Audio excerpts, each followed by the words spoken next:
once a top surgeon, now aid a collapsed boy in a game store, shocking his mother. Oh no. A child collapsed. A cry echoed throughout the shopping district. Pushing through the gathered crowd to the center, I found that the collapsed boy was a regular at the store where I work part-time.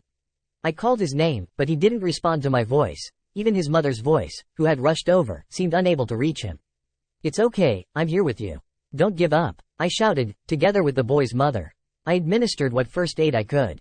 When the ambulance arrived quickly, I informed the paramedics about his medical condition, his home doctor, and the symptoms that had occurred while I was watching him. Excuse me, who are you? The boy's mother asked me with a puzzled look, her face pale as she grasped her son's hand. I'm Ethan Miller. I revealed my identity to her and prepared to face the most challenging situation of my life, holding close to my heart that never give up attitude I learned from the boy. In a corner of a shopping district, a story with a dirty, worn-out signboard that reads, "Oh Quid Game Shop," and handwriting, "This is where I, Ethan Miller, work part-time." This store is a rundown wooden building that looks like it could be 100 years old. The game software and hardware inside the store were sold at prices so low that even I, the seller, was surprised. Yet, the store was always empty. With such a rundown appearance, it's no wonder new customers lack the courage to enter. I was fine with it, though, having been brought here by my mother when I was a child. The store is run as a hobby by the owner. That's why he doesn't seem to care about sales at all. But as a part-timer, I do care. I don't feel like I'm working hard enough here to justify the pay the owner gives me, so I voluntarily try to attract customers. That said, I don't go as far as calling out to people passing by. Instead, I set up a display outside the store and play games on it. Not to brag, but I'm pretty good at playing games. My skillful hands cause some people walking through the shopping district to stop and watch. Well, only a handful of them actually enter the store afterwards. I say I'm trying to attract customers, but 80% of it is just my hobby. Today, after finishing cleaning the store, I play a game outside. The character I control slashes down oncoming enemies with a sword. This character seems to be based on a rose with red petals. Ding, every time an enemy is defeated. I heard that kind of stylish touch is popular. Plus, all the characters are either cute or beautiful. As I defeat the boss with perfect timing and moves, the words, "Game clear," appear on the screen, radiating rainbow-colored light. It should be a refreshing moment, but I feel a sense of emptiness. Should I really be doing this here? Wow, awesome, a delighted voice suddenly exclaims. I turn around to see a child with sparkling eyes, gazing at the game screen with such a cute face. I wonder if it's a girl, but the child could also be a boy. Short hair, pants, and a brown backpack. Nowadays, they say it's not good to differentiate gender based on hairstyles, clothes, or the color of belongings, making it even harder to tell. As I hold my head and thought, the child leans in closer to the screen. That's Galactic Blossom, right, bro? You're so strong. I can tell he's a boy since he's using the word, bro, although there are some girls who use, bro, in conversations. Gee, this is the latest game in the Galactic Blossom series that just came out. If you want to play it, you gotta buy it from our store, of course. Oh, that's not what I meant. If you're not a customer, then go home. I have no time for people who don't contribute to sales. I wave my hand at the pouting boy. Just then, a woman appears. Leaning upon seeing her, I feel as if time has stopped.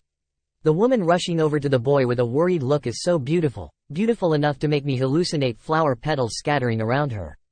Geez, don't go wandering off on your own like that. I'm sorry, seeing the boy snuggle up. To the woman, I realize she must be his mother, and feel a twinge of disappointment. Is she married? No way would any man let such a beautiful woman go. I apologize if my son caused you any trouble. As the woman apologized, I regretted treating him bad. No, not at all. I was just thinking how glad I am that he stopped by. Liar. You were trying to shoo me away earlier. I glare back at the boy who stares at me intently. The woman chuckles softly. That was the end of it for that day. But the next day, the boy showed up again, and the day after that, and the day after that. He comes to Oh Quid Game Shop every single day to watch me play, cheering me on with, awesome this, and, amazing that. And without fail, he always asks me to teach him how to play games. Please, Ethan, I want to get as good at games as you. It's been a month since I met Liam. Apparently, he's not one to give up easily as he comes to the store again every day, asking me every time. He asks me to teach him how to play games. I feel my pinky finger stiffen, though he doesn't seem to notice. No way. You're an elementary school student. So, spend the time you would on games studying instead. I do study properly, you know, it was our usual exchange. I was confident that like always, he would watch me play for a while and then leave. But that day was different. A man, I was going to give you some of my mom's homemade cake if you taught me. Those words made me pause the game screen. Without thinking, I look at Liam to see him grinning smugly. I can't help but think he's a cheeky little brat, but I can't resist the allure of his mother Stella's homemade cake. I tell my boss I'm leaving work early and end up visiting Liam's house. Through my conversations with Liam, I learned that he lives in a single-parent household with his mother. Liam's house is a small apartment in a simple residential area about a 10-minute walk from the shopping district. As I follow Liam inside, a clean, fresh scent tickles my nostrils. There aren't many things in the room, giving it a minimalistic impression, but it's clean. I wonder if they clean every day. It's well maintained. I'm impressed by how diligent Stella must be. So, where's that homemade cake? I can't give it to you unless you teach me how to play the game first. Liam crosses his arms and laughs at me smugly through his nose. With no other choice, I do as he says. The game, Liam, is the first in the Galactic Blossom series, the same one I was playing when we first met. Based on his playtime, it's clear he's put a lot of hours into it. I just can't seem to be the boss of the stage. Ah, that one. There's an opening after its special move. So, focus on defense until then and take it out in one big shot. That's the winning strategy. As I watch Liam defeat enemies while occasionally giving advice, I hear a noise at the front door. Oh my, Ethan, you're here. Stella, who just got home, widens her eyes in surprise. She looks lovely in her work attire, a suit. I forgot about the cake, Liam suddenly blurts out. Looking at the clock, it's indeed past 6 p.m. I had come over at around 3:30 p.m., so we've been engrossed in the game for 2.5 hours. Geez, you were playing games this whole time again. What am I going to do with you? Have your snack after dinner. But I can't. I already promised to give Ethan the cake. Oh, is that so? Then Ethan, why don't you join us for dinner? I'll serve the cake afterwards. Oh no, I couldn't possibly impose like that. Please don't hold back. It's the same effort whether I'm cooking for 2 or 3. Then at least let me help out.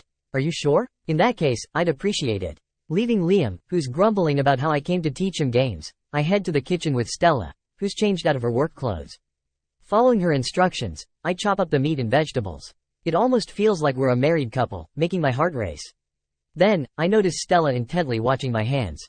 Oh, I'm sorry. I was just thinking how dexterous you are, Ethan. I saw a news report. The other day, I read a report about how people who play games are good with their hands, and I'm impressed to see it's true. No, I'm not that dexterous at all. I fix my gaze on both of my hands. Out of the corner of my eye, I noticed Stella giving me a concerned look, so I hardly raise my head and force a smile. But if that's true, then Liam will become dexterous too. I wonder what he'll be in the future, a surgeon, or maybe someone who makes things. This time, a shadow falls over Stella's face. I'm only telling you this because you're close with Liam, but he doesn't have long to live. What do you mean? He's sick? He has a malignant tumor in his brain. They say it's in a difficult spot to remove, so we've been managing it with medication and other things, but still. A single tear falls onto Stella's hand as she stir-fries the vegetables. When my ex-husband found out, he said he couldn't handle the burden and divorced me. I never thought he was the kind of person who would cut ties the moment he learned her child had a serious illness. I feel so sorry for Liam. That's why I, at least, want to let him do as much of what he wants as possible. I don't really approve of all the gaming, but if it means he can live his life without regrets. Stella wipes her tears with the edge of her apron, but it keeps spilling out, unable to be stopped. I feel envious of Liam for being so deeply loved by his mother, Stella. At the same time, a desire wells up within me to somehow help them. I'll help too, with letting Liam live a life without regrets. And Stella, if you ever have a hard time, please talk to me about anything. There might be things I can't do anything about, but I can at least worry together with you. As I say that while holding Stella's tear-soaked hand, she nods with a happy smile on her face. The home-cooked meal and homemade cake Stella served afterward were delicious. When Liam asked, "Mom, why are your eyes so red?" we brushed it off, saying, "Oh, that's because I was cutting onions." From then on, I started teaching Liam how to play games whenever he came to the store. We mainly played the first Galactic Blossom game. It was the only game Liam moaned, and he said he wanted to see it through to the end. No, I'm telling you, that's not it. This boss's weakness is its feet. Even if you say that, it's totally guarding its feet. This game's impossible. Even as he let out those cries, not once did Liam throw down the controller in frustration. No matter how many times he lost, he faced the enemy head-on. I sigh, exasperated by Liam's stubborn persistence. You know, Liam, if you want to be at the game, it doesn't have to be this one. The first Galactic Blossom is known for being super hard. They adjusted the difficulty in the sequels based on user feedback to make them easier to clear. I could even buy you the latest version if you want. No, it has to be this one. Liam glares at me, his eyes slightly teary. You know my life's not going to be long, don't you, Ethan? I tried to ask him how he knew, but no words came out. I could only stare at him in shock. Mom was crying. You came over for cake, right? Your attitude's been different ever since. Kids can be surprisingly perceptive to changes in the adults around them. I silently reflect on how I underestimated Liam. I'm sick, and I'm not good at studying or sports either. I'm full of flaws. But that's exactly why I don't want to give up. If I do, is.ck, then it's all over. I'll show everyone. I can get a perfect score on a test, do a backflip, be a T-galactic blossom, and even cure my illness. All of it. The determination in Liam's eyes strikes me deeply. It's strong, far stronger than me, who's been broken. Besides, this game, it's the first one Mom ever bought me. The first time I be a TA boss, she was so happy and proud of me. That's why it has to be this one. No matter what. I ruffle Liam's hair as he grips the controller tightly, his head bowed. All right, got it. Then I'll stick with you till the end. But I'm going to work you harder than ever before. So brace yourself. Liam's face lights up at my words. A man, I wish you were my dad, Ethan. Mind saying that in front of your mom? What? No way. Trying to win over my mom by using a kid? That's low, Ethan. Not cool. What do you say? Looks like somebody needs to be punished for that cheekiness. I scoop up the sassy Liam and spin him around in circles. Right there, Liam giggles with delight. I can't give up either. Just like Liam, I have to do something about the problems I'm dealing with. But I just couldn't seem to take that next step forward. As I kept hesitating like that, one day, the rainy season had started, bringing gloomy weather and gloomy moods. Day after day, playing games with Liam and occasionally seeing Stella when she comes to check on him are the only rays of light in my heart. But today, Liam doesn't show up. He's usually here by now. Maybe he had to stay late at school. Yeah, that must be it. I tried to convince myself, to chase away the unease gnawing at my chest. Just then, a commotion breaks out at the far end of the shopping district. Oh no, a child collapsed. At those words, I immediately stand up and run toward the gathering crowd, pushing my way through to the center. I find Liam lying there. Liam, I turn him face up and check his condition. He's breathing, but he doesn't respond to my voice. Liam, the one who appears, letting out a scream like cry, is Stella.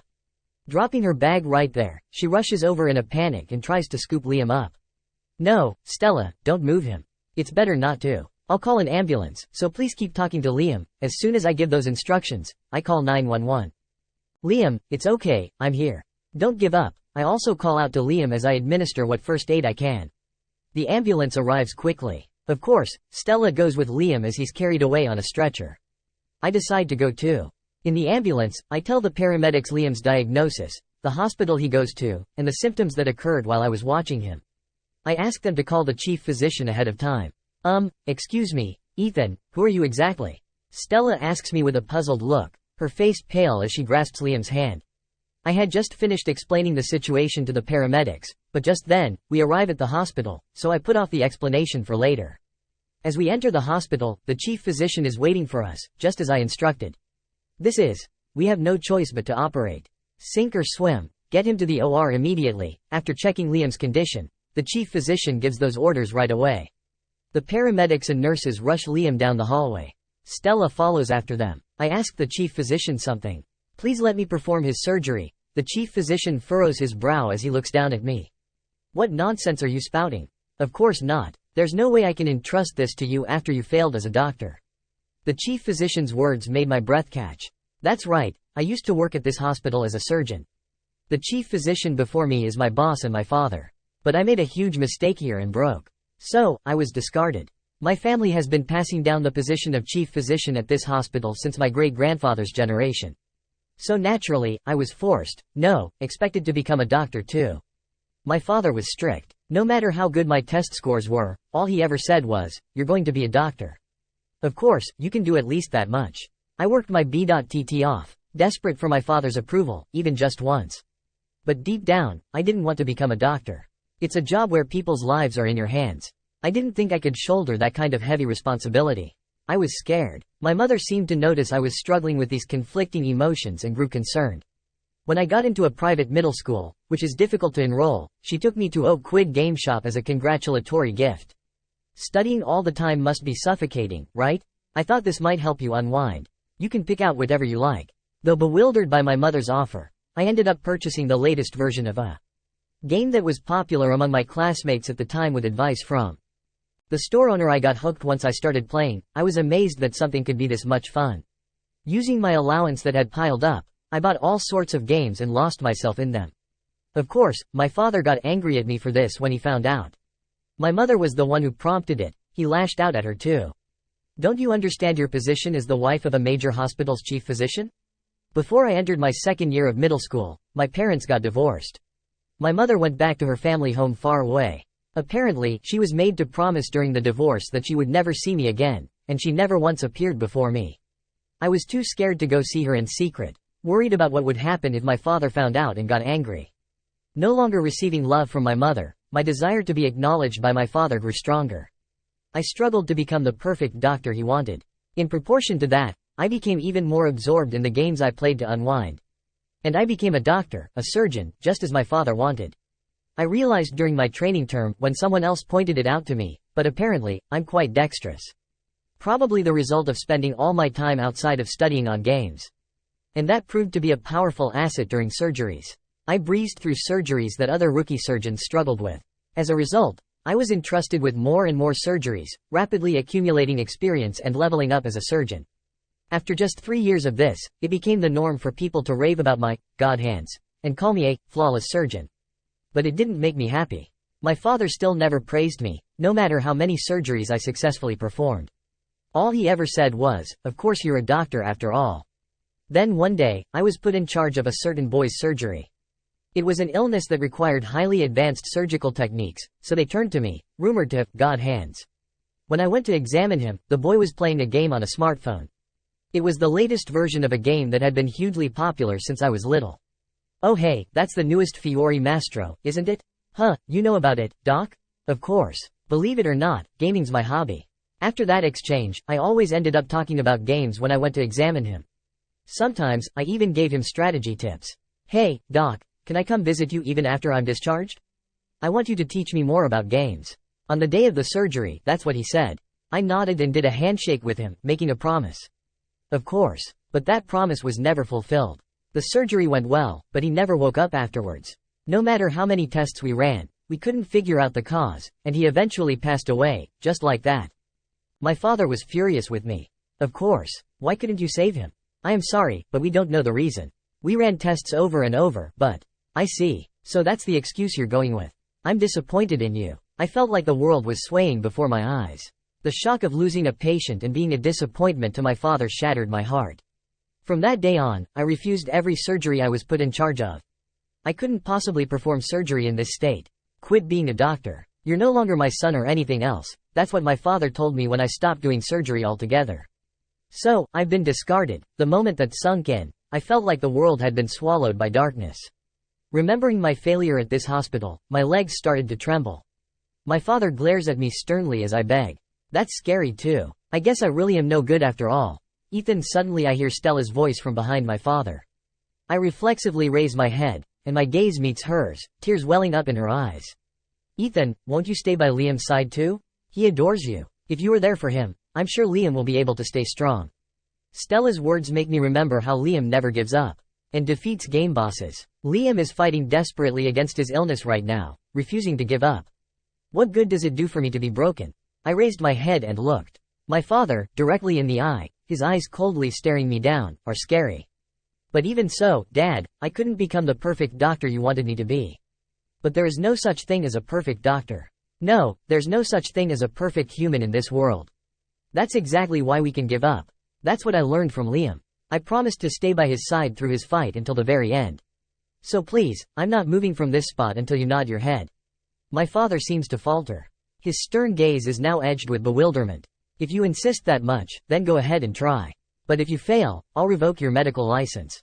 Never show your face in front of me again." "That won't happen." I take Stella's hand, who seems unable to fully grasp the situation, and head briskly to the operating room.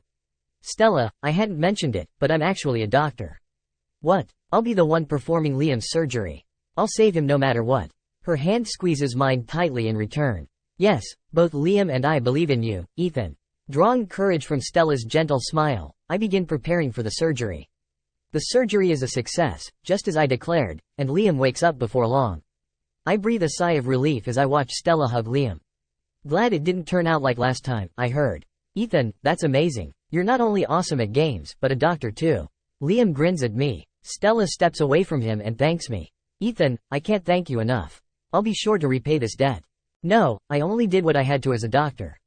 Besides, you and Liam have helped me so much until now. Liam stares intently at Stella and me, as we grow flustered and tearful, respectively. Then, a mischievous smile spreads across his face. Mom, I want a dad like Ethan. At those words, both Stella and I widen our eyes and turn red. Liam, you're saying that now? Didn't you ask me to say it? Ethan, you turned me down that time. Stella, who had been covering her cheeks with both hands, breaks into a smile watching our exchange. Liam ends up having to stay in the hospital for a while. I return to being a doctor, and I'm put in charge of Liam's care as his attending physician. Today is the day of my father's grand rounds. I go to Liam's room ahead of time and wait for my father to arrive.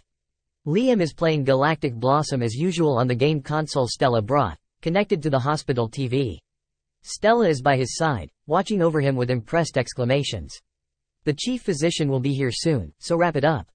He hates games, you know? Okay. Liam's response is absent-minded. As I'm exasperated by this, the door to the hospital room opens, and my father enters. It's earlier than I expected, so I scramble to pause or not the game. I know I shouldn't, but leave it on, my father says solemnly. Then, he asks me several questions about Liam's condition. After I answer them, he nods and looks at Liam, who has reached a good stopping point and taken his hands off the controller. You really like games, huh? Yeah, Liam shows a sheepish smile, not seeming to mind my father's stern appearance. Stella pats Liam's head diligently. Chief physician, I plan to let this child continue doing what he wants to do from now on. Just as Ethan's gaming skills led to his surgical prowess, known as the hands of God, you never know what might become a strength. I see. With just those words, my father leaves the hospital room. A while later, after I've returned to my office, my father calls me to the chief physician's office. I still find it scary to face my father, so I enter reluctantly. Despite not wanting to go, he gestures for me to sit on the sofa, so I do. I'm sorry. The moment he opens his mouth and says that, I can't help but let out a surprised, H. I certainly demanded perfection from you, even though I'm not perfect myself. Please allow me to revoke your disownment. I timidly nod at my father's words. My father's expression softens slightly, and he lets out a quiet sigh. I had no idea your love for games was connected to your skills as a surgeon. I dismissed games as a bad influence without a second thought, forced you to become a doctor, and neglected your life. It might be too late now, but from here on out, live as you. If you don't want to be a doctor, you can quit. You don't even have to become chief physician. I thought I was doing it all for your sake, but I've realized I was just doing it for myself, because I wanted the label of having a son I could brag about. I was crushing your true strengths. I shake my head without thinking. I don't hate it. It's true that in the past I didn't want to become a doctor, but now I'm glad I can work as one. It's really fulfilling, so I'm going to continue being a doctor. I see my father smile. Seeing that expression for the first time, tears spill out before I know it. Ethan, tell me your recommended games sometime. I hear they are good for brain training. Also, I'm thinking of going to see your mother, my wife. Won't you come with me, Mom? Yes, I want to apologize to her and I want her to see how well you've turned out. Turned out well. At those words from my father, even more tears overflow. I nod over and over at my father. My throat is too choked up to speak. My father watches over me warmly as I do. We decide to go see my mother after Liam is discharged from the hospital. My father and I agree that we're both worried about Liam's condition. When I tell Stella, who's come to visit Liam about this, she looks apologetic. Thank you for thinking of Liam, but I feel bad for your mother. It's all right. I already told her we'll come see her once work settles down a bit. Even just this is a huge step forward for our family. Mom was crying over the phone. I say this in a light tone and Stella chuckles. Then she looks at the empty bed. By the way, where did Liam go? Do you know, Ethan? I do know, but I can't tell Stella. If I do, it'll ruin the plan Liam and I came up with. I clear my throat and straighten my posture. Seeing me like this, Stella takes on a tense expression. Don't tell me Liam's illness has spread or something. Oh no, that's not it. Liam is doing well. Actually, today I wanted to talk to you about something important for me personally. Stella lets out a relieved breath, then tilts her head. That gesture is way too cute, it's not fair. Remember how Liam said the other day that he wished I was his dad? Oh come on, I'm sorry that Liam really. Stella blushes and lowers her gaze. I slowly shake my head. I thought about it seriously. I want to support you and Liam from now on, if possible, as a member of your family, Ethan. Just as Stella's eyes widen, the door to the hospital room opens and Liam comes in. He's holding a large bouquet of roses in his small body. I ordered the flowers and asked Liam to pick them up at the hospital entrance. By then, I had promised to convey my love to Stella. I take the bouquet of 100 red roses from Liam and hold it out to Stella. The language of red roses is confession. Giving 100 of them means 100% love. Stella, will you go out with me with the intention of marriage? Still blushing, Stella gently takes the bouquet. A flower in full bloom blooms on her face. Yes, Ethan, I look forward to our future together. Nothing in this world is perfect. Everyone has flaws. That's exactly why it's important for us imperfect people to never give up. No matter how many times we break, how many times we're crushed. We have people who support us. I love my newly gained precious family with all I have. No matter what hardships await us, I absolutely won't give up.